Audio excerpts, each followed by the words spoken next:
एक उच्च शिक्षित 21 वर्षीय तरुणी जी अमेरिकेतील शिकागो या ठिकाणी शिक्षण घेते ती एका भोंदू बाबाच्या नादाला लागली आणि 18 लाख रुपये गमावून बसल्याचा धक्कादायक प्रकार पुण्यात घडलाय। या फसवणुकी प्रकरणी डेक्कन पोलीस ठाण्यात कलम 406, 420 आणि 506 कलमानुसार गुन्हा दाखल करण्यात आला।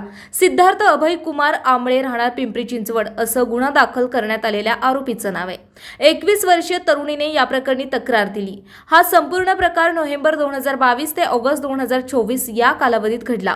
पोलिसांकडून मिळालेल्या माहितीनुसार 21 वर्षीय फिर्यादी तरुणी ही अमेरिकेतील शिकागो शहरात शिक्षण घेते। तिला ऑनलाईन पूजापाठ आणि जप करून देतो असे सांगत आरोपीने फिर्यादी तरुणीला विश्वासात घेतलं।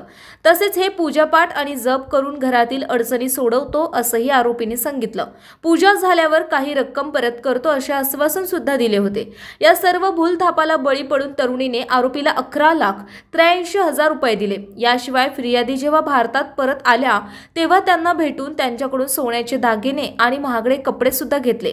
भारतात आल्यावर फिर्यादीला पिंपरी चिंचवड परिसरात बोलावून त्यांचा सोन्याचा हार आणि सोन्याच्या बांगड्या असा 5,59,000चा ऐवज त्यांच्याकडून काढून घेतला। याशिवाय रोख 2,82,000 रुपये देखील काढून घेतले। दरम्यान या सर्व घटनेनंतर फिर्यादीने आरोपीकडे आजवर दिलेली रोख रक्कम आणि दागिने परत मागितले असता आरोपीने फिर्यादीचे फोटो मॉर्फ करून सोशल मीडियावर अपलोड करण्याची धमकी दिली। या घटनेनंतर फिर्यादी यांनी पोलीस स्टेशन गाठत तक्रार दिली। डेक्कन पोलिसांनी या प्रकरणी गुन्हा दाखल केला असून अधिक तपास सुरू आहे।